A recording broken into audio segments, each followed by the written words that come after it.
देशमुख कुटुंबाच्या दबावामुळे कराडवर मोक्का लावला गेलाय। कराडला मोक्का लावल्याच्या संदर्भात आता जितेंद्र आव्हाडांनी ही प्रतिक्रिया दिली आहे।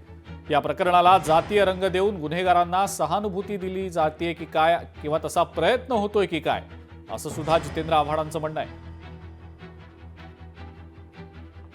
वाल्मिक कराड यांना खंडणीच्या गुन्ह्यामध्ये मोक्का लावलेला आहे।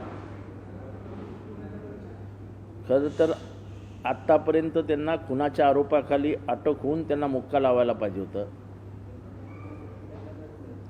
काल देशमुख घराण्याने थोडीशी नाराजी दाखवली आणि आंदोलनाचा पवित्रा घेतला, म्हणून सरकारने